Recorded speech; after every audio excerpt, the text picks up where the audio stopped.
Words don't just describe reality, they shape it. Most people underestimate that.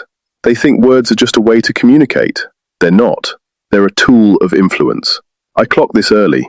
As a kid watching Star Wars, it wasn't the lightsabers that got me. It was the Jedi mind trick. The idea that you could say something and guide someone's behavior. Let me see your identification. You don't need to see his identification. We don't need to see his identification. These aren't the droids you're looking for. These aren't the droids we're looking for. He can go about his business. You can go about your business. Move along. Move along. That stayed with me. Then I started noticing it everywhere. Marketing, advertising, leadership, religion. A few carefully chosen words, and people feel something, act differently, buy something, believe something. That's not luck, that's language. We literally call it spelling. Think about that. You arrange letters in a certain way, and the person reading it becomes influenced, sometimes without even realizing it. That's power. But here's where it gets serious.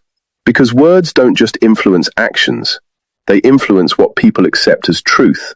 And this is where most people get caught. Let me break something down clearly. If a claim cannot be tested, if it cannot be verified, if there's no way to prove whether it's true or false, it is not knowledge. It's a belief. Simple as that. Fire is hot, you can test it. Ice is cold, you can test it. That's knowledge. But if someone tells you something you can't question, can't test, can't verify, and still expects you to accept it as truth, that's not knowledge, that's belief. And here's the problem. Words are powerful enough to make beliefs feel like facts. That's how intelligent people get caught. Not because they're naive or gullible, but because the language used is convincing, confident, emotionally charged, structured in a way that shuts down questioning. So instead of asking, "Can this be proven?" people ask, "Does this sound right?" Big difference. That's the influence of words, because when you don't control your language, someone else will use theirs to control your thinking. People who understand language, they choose words on purpose. They don't try to impress, they aim to be remembered. They aim to be understood. They aim to move people. Small shifts make a big difference. Pay attention to what you say.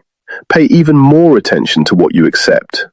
Because once you understand how words really work, you stop being easily influenced, and you start doing the influencing. That's the shift. That's the advantage. That's the power most people never fully use.